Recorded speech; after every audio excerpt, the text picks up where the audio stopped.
Você acha que eu conseguiria prever a sua nota do Enem se eu te conhecesse bem o suficiente?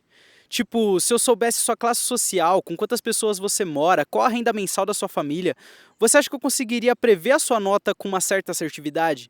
Eu sei, para algumas pessoas pode parecer um salto lógico muito grande querer prever a nota de uma pessoa só baseado nas informações socioeconômicas dela. E isso realmente é um debate político muito presente hoje em dia, com a questão das cotas e tudo mais, né? Mas o que eu vou tentar fazer nesse vídeo não é dar uma resposta a nenhum tipo de debate político ou coisa do tipo, mas tentar chegar o mais longe possível com os dados que o INEP disponibiliza pra gente. Para você que não sabe, todo ano o INEP disponibiliza uma base aberta com vários dados dos participantes do Enem daquele ano. Coisas do tipo, qual a profissão do pai do participante, qual a profissão da mãe, qual a renda familiar, com quantas pessoas ele mora, qual a cor, qual o sexo, etc, etc, etc.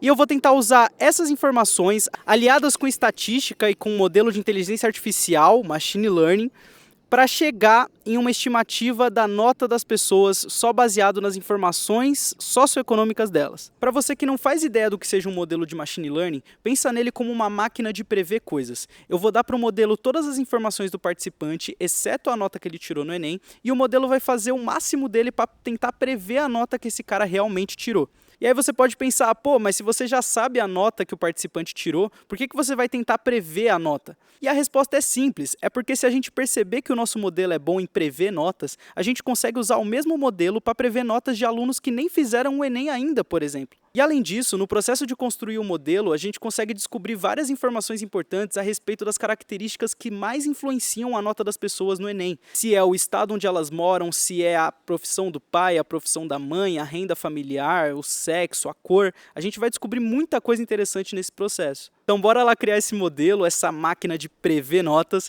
mas antes eu queria me apresentar. Eu me chamo Matheus Santos Souza, eu sou estudante de Ciências Atuariais aqui na USP e atualmente eu trabalho como analista de precificação e modelagem, um trabalho que tem tudo a ver com esse projeto que eu estou fazendo aqui hoje. Se você gostar do que você vai ver aqui, por favor, considere me seguir no LinkedIn, se inscrever no YouTube, dar like nesse vídeo, enfim, fazer tudo que você quiser fazer, eu vou ficar muito grato por isso. A ideia é continuar fazendo vídeos sobre esses temas daqui para frente. Mas enfim, indo direto ao ponto, para criar o nosso modelo, a primeira coisa que a gente precisa fazer é baixar as bases públicas que o INEP disponibiliza.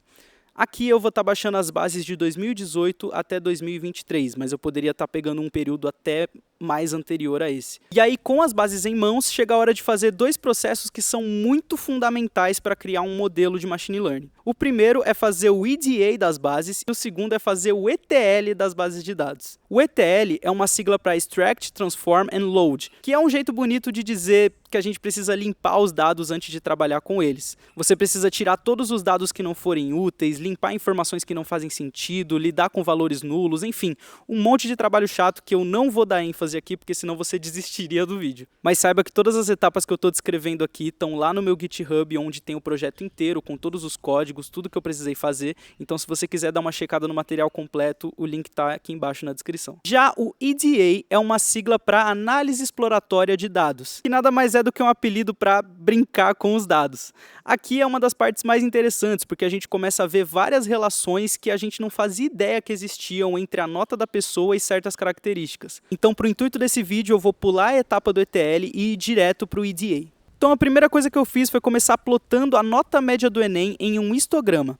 Nesse histograma eu estou considerando todas as edições que eu baixei, de 2018 até 2023, e eu também estou desconsiderando treineiros, que são as pessoas que fazem o Enem só para treinar, não vão usar a nota para o SISU, para o ProUni, nem nada disso, e eu também estou desconsiderando pessoas que tiraram nota zero na prova porque não compareceram. Nesse gráfico, no eixo X a gente tem a nota média e no eixo Y a gente tem a densidade. A densidade você pode considerar como a proporção de pessoas que está ali naquela faixa de nota. Dá para reparar que os dados seguem uma distribuição mais ou menos normal, né? Que é aquela distribuição em que a maioria dos dados gira em torno da média e se uma pessoa tira muito mais que a média ou muito menos que a média, ela com certeza é uma exceção, né? Então, repara que aqui no nosso caso a gente tem a maioria dos alunos tirando uma nota próxima ali de 500 e alunos que tiram muito mais que 500 ou muito menos que 500 são uma exceção completa. Agora, olha o que acontece quando a gente começa a dividir esse histograma por algumas características dos alunos. Se a gente dividir por sexo, nesse caso os homens estão em laranja e as mulheres estão em azul, Repara como a gente tem duas distribuições que, em forma, são muito parecidas, afinal as duas são distribuições normais, mas uma está mais à direita do que a outra. O que isso significa? Significa que os homens, no geral, têm notas um pouco maiores que as mulheres. Além disso, as notas das mulheres estão mais concentradas em torno da média, o que significa que para uma mulher tirar uma nota muito acima da média, é bem mais difícil do que para um homem. Um homem consegue tirar uma nota muito acima da média dos homens, muito mais fácil do que uma mulher. Agora, se a gente decidir cortar esse gráfico por cor, e aqui eu estou excluindo pardos e contando só brancos e pretos, a gente repara uma configuração muito parecida. Os pretos também têm notas inferiores no geral e uma nota mais próxima da média. Então a mesma coisa acontece. Pessoas brancas têm uma facilidade muito maior de superar a média, enquanto que pessoas pretas têm uma tendência a se manter mais próximas à média. E esse padrão se repete de novo, até com mais força, se a gente plotar gráficos dividindo por escola pública e escola privada. E nisso a gente repara um padrão muito claro. Sempre o grupo socioeconomicamente menos favorecido tem uma nota pior e mais concentrada em torno da média. Até uma confirmação disso são os gráficos de linha que a gente consegue plotar com outras variáveis, como por exemplo a renda familiar, a profissão do pai, a profissão da mãe. Sempre quanto maior a renda, quanto mais favorecido é o aluno, melhor vai ser a sua nota no vestibular. E aí, depois de ver todos esses gráficos, você pode pensar que já entendeu como é que funciona, né? Tipo, se o cara é menos favorecido, a nota dele vai ser menor. Então, se a pessoa é pobre, a nota dela baixa um pouco. Se a pessoa é preta, a nota baixa mais um pouco. Se a pessoa é uma mulher, a nota baixa um pouquinho mais. E esse é um erro clássico em estatística. Se a gente pensar dessa forma, a gente vai estar olhando para as correlações isoladas e assumindo que elas explicam o fenômeno como um todo, o que não é uma realidade. Olha, por exemplo, o que acontece com aquele gráfico por cor quando a gente filtra só pessoas ricas que estudam em escola privada. A cor continua sendo determinante, com certeza, pessoas pretas continuam com uma nota em média menor, mas a diferença entre os dois gráficos agora é muito menor, as notas já ficam muito mais próximas do que quando a gente considera toda a população sem esse filtro de renda. E é aí que a gente chega em um dos conceitos mais relevantes dentro da estatística: correlação não é causa. E aí eu posso te dar um exemplo muito claro disso. Se você olhar para a venda de sorvetes e para as mortes por afogamento, você vai ver que sempre que mais sorvetes são vendidos, mais pessoas também estão morrendo por afogamento. Isso poderia fazer algumas pessoas a pensar: poxa, será que as pessoas estão tomando sorvete e se tacando no mar? Ou será que as pessoas estão morrendo afogadas e aí a família das pessoas ficam tristes e compram sorvetes para afagar a dor que elas estão sentindo? O que será que causa essa correlação, né? Por que será que quando as vendas de sorvete aumentam, o número de pessoas que se afogam também aumenta? E a resposta para isso é uma terceira variável que a gente nem estava levando em consideração, que é o próprio clima. Quando está quente, as pessoas nadam mais, portanto se afogam mais, e quando está quente, as pessoas também compram mais sorvetes. Então repara que essa correlação ela não significou uma causa. A causa dessa subida conjunta é uma terceira variável que não estava dentro do nosso modelo mental aqui, entende? Então, para montar um modelo que prevê a nota, não é tão simples como, se o cara for pobre, eu vou baixar um pouquinho a nota, se o cara for preto, eu vou baixar um pouquinho. Não, a gente precisa considerar todas as correlações entre variáveis que existem dentro da base de dados do Enem. E isso pode parecer muito difícil, e realmente é se a gente for fazer esse tipo de trabalho manualmente, mas os modelos de machine learning existem para isso, para facilitar o nosso trabalho em criar esse tipo de predição. Então, o machine learning ele tem esse poder de entender as correlações entre as variáveis, as relações entre elas, inclusive relações não lineares, e chegar em um resultado bem satisfatório. Agora, tendo explorado os nossos dados e entendido que correlação não é causa, chega a hora da gente finalmente montar o modelo que eu tanto falei. Como eu tinha explicado antes, o modelo é como uma máquina em que eu vou jogar as informações do aluno e ele vai me cuspir de volta a nota estimada dele. Mas para essa máquina funcionar, você precisa alimentar ela, você precisa colocar combustível nela. E esse combustível são os dados. Eu preciso fazer com que o modelo aprenda essas relações que a gente falou agora há pouco. Então, para isso, eu vou dar para essa máquina mastigar todos os dados do Enem de 2021 até 2023. E quando ela estiver treinada, devidamente abastecida, eu vou mandar ela prever as notas dos alunos de 2020.